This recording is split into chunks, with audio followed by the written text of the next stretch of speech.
Olá, Deus abençoe sua vida de uma maneira sobrenatural neste dia.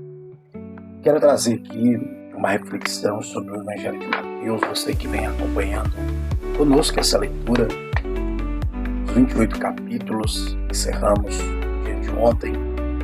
E Mateus, ele é conhecido também como Levi, o ex-coletor de impostos, que ao receber o chamado de Jesus, imediatamente ele abandona tudo para seguir o mestre.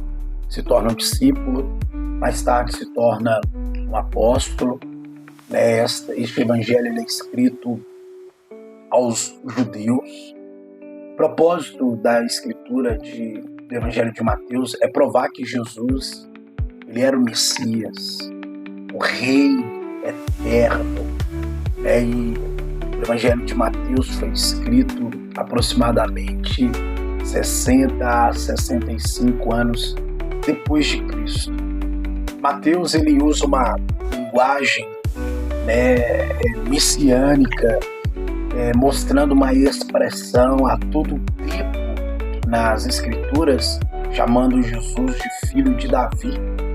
É uma referência do Antigo Testamento falando sobre o nosso Messias, e o propósito desse evangelho é apresentar a evidência clara de que Jesus, ele é predito, ele é o Salvador da humanidade. E ele como um rei, como um Messias, dentro da história, a Bíblia é muito tremenda. A Bíblia nos ensina a adorar somente a Ele. A Bíblia ali, o Evangelho de Mateus vai anunciar sua chegada, vai anunciar a sua vitória espiritual sobre o diabo, vai anunciar a sua proclamação, o chamado de seus seguidores, a sua lei, seus mandamentos, sua palavra, suas obras, as suas parábolas, mostra ali o assassinato de quem veio antes preparar o caminho do próprio Cristo, mostra o seu poder, sua força, sua natureza, mostra que ele tem poder sobre as doenças, sobre as enfermidades, a sua revelação da sua insensibilidade do homem diante de sofrimentos, diante de coisas futuras que estão diante da vida do nosso Cristo. Tudo isso nos ensina que ele vai ali mostrando, apregoando, ensinando princípios para trazer o reino de Deus sobre esta terra. É tremendo, o Evangelho de Mateus narra a sua entrada triunfal, onde as pessoas vão proclamando ele como o rei dos judeus. Diante disso também, mediante a cruz, mostra a rejeição que Cristo sofre, as suas parábolas proféticas, como noivo, como a noiva que se prepara para encontrar com Cristo. E aqui isso nos ensina a refletir a importância de compreender, de ler, de trazer este evangelho para as nossas vidas, para o nosso dia a dia. Ali nós vemos Cristo denunciar os líderes daquela época, nós vemos ali as suas parábolas falando de um futuro glorioso que há de vir, de um futuro praticamente bem próximo, que era ali o seu momento, o qual ele se doaria, se entregaria na cruz do Calvário, pelas nossas vidas, mostra a sua crucificação, ali ele se entregando naquela cruz, mostra as coisas tremendas e sobrenaturais que acontecem imediatamente após a sua morte, coisas que acontecem, que tomam parte do dia a dia, fenômenos que acontecem por causa da morte de Cristo, diante ali da crucificação, diante desses eventos que vêm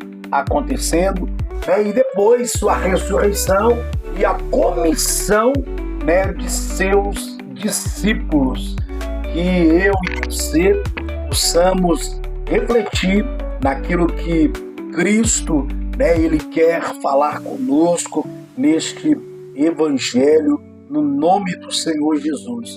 O Evangelho de Cristo, o Evangelho que mostra as suas verdades, mostra sua grandeza como um rei, né, que há de vir para mudar a nossa história, mudar a nossa vida, no nome do Senhor Jesus.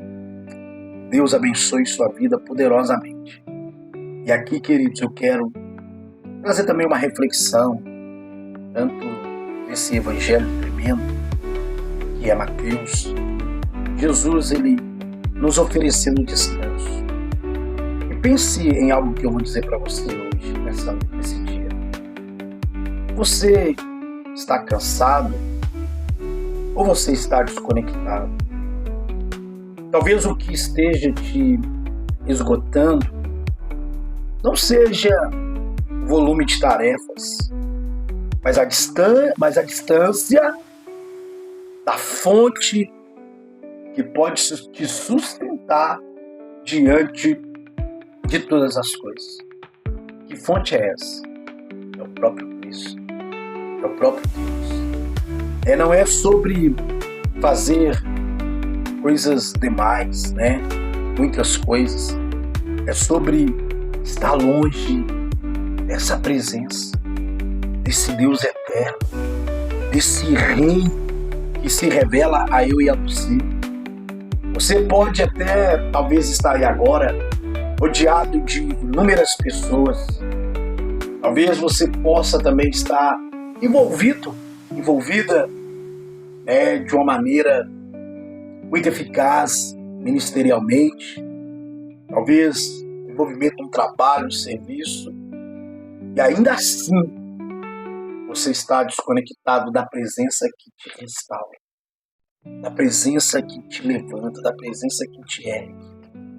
E Jesus, ele vai dizer em Mateus capítulo 11, versículo 28 seguinte, ele diz assim: venham a mim todos que estáis cansados e sobrecarregados, e eu os aliviarei e lhes darei descanso.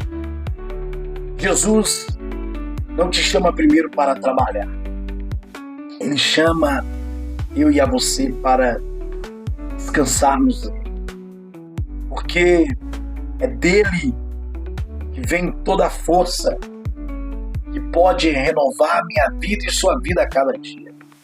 É dele que vem toda a força que pode tirar de mim, de você, todo tipo de esgotamento. É dele que vem a paz que sustenta o meu ser e o seu ser. É dele que vem a presença que nos preenche. Então, reflita nesse evangelho poderoso diante dessa reflexão que vos trago neste dia, para que você tenha alívio, para que você tenha paz, para que você tenha descanso e renovo em Cristo Jesus. Deus abençoe poderosamente sua vida. Seguimos, Evangelho de Marcos, amanhã. Deus te abençoe poderosamente, no nome de Jesus.